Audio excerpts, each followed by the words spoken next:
Welcome to The Explainer. Today, we're digging into a powerful and honestly pretty surprising tool that some of the world's best athletes use to sharpen their single biggest asset, their mind.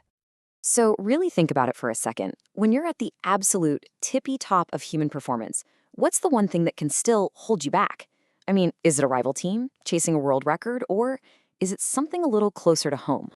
You guessed it.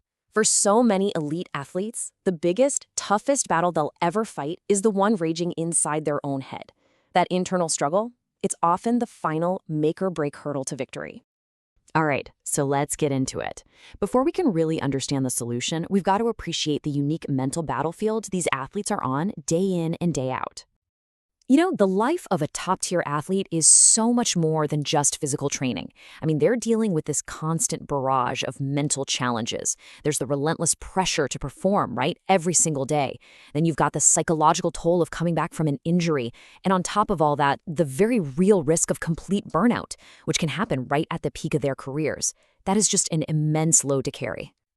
So the big question is, how do you fight back? How do you train your mind to handle that insane level of pressure? Well, a lot of athletes focus on traditional sports psychology, for sure. But some are turning to a surprising and ancient technique. We're talking about hypnosis. Okay, I know what you're probably thinking. Stage shows, swinging pocket watches, people clucking like chickens, right?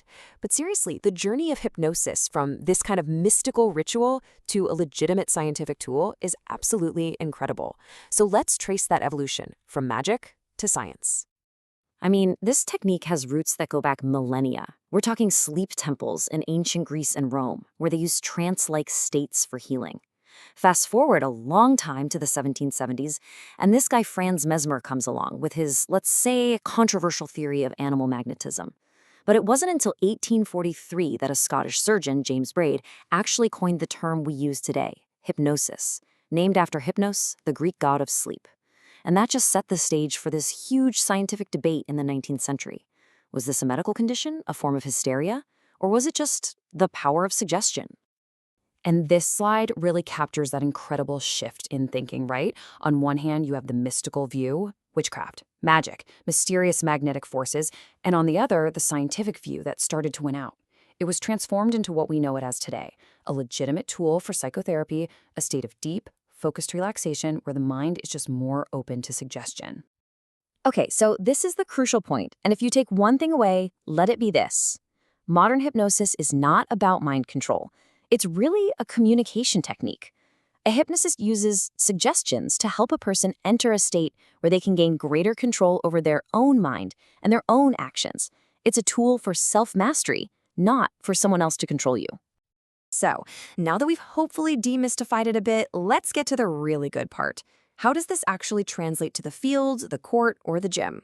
Let's break down the 6 key mental wins that hypnosis can offer an athlete. So, hypnosis really offers athletes this amazing toolkit for mental mastery, and it targets these 6 key areas.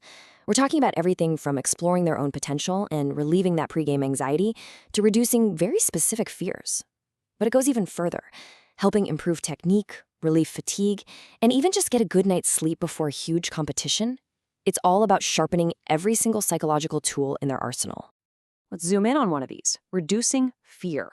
Imagine a gymnast who's really struggling with a dangerous routine. A hypnotist might give them a simple but powerful suggestion like this one. You are safe, although your discomfort. See how that works? It doesn't deny the feeling, it reframes it. It helps them perform with confidence instead of hesitation. It's all about learning to stay relaxed and in control, even when you're facing something that's, frankly, pretty scary.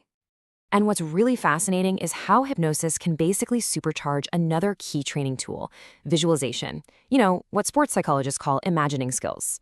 Athletes are already doing this, right? They're mentally rehearsing their performance over and over. But the deep state of relaxation that comes with hypnosis can make that mental movie incredibly vivid and effective. It helps them fine-tune their technique on a much, much deeper level.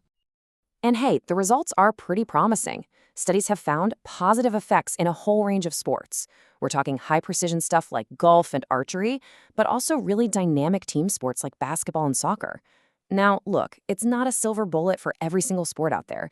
The research in areas like tennis, fencing, and boxing is a little more mixed, but that body of positive evidence, it's definitely growing.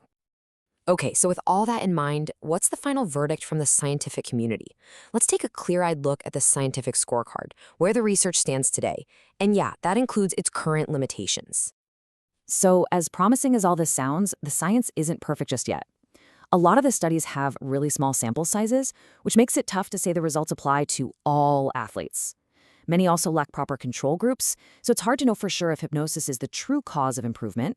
And without placebo studies, you can't really rule out the good old placebo effect. On top of that, most of this research is done in training, not on game day, which is a huge difference. So, bottom line, more rigorous research is absolutely needed. All right, so let's bring it all home. What's the big takeaway from all this? Let's wrap up what we've learned about this powerful mental tool for unlocking potential. Look, the bottom line is this. Hypnosis isn't magic. It's a simple, accessible, and genuinely promising tool for mental conditioning. It just gives athletes another way to train their minds, to control their nerves, and to unlock their full potential. And yeah, while the science is still playing a bit of catch-up, the anecdotal evidence and the early research, it's pretty compelling. And that really leaves us with one last thought to chew on. Elite athletes are constantly pushing the absolute boundaries of what's physically possible. So if the mind truly is the final frontier in sports, well, it kind of makes you wonder, doesn't it? What could a little more control over your own mind unlock for you? Whether you're competing on a field or just navigating your daily life, that's a really powerful question. Thanks for watching.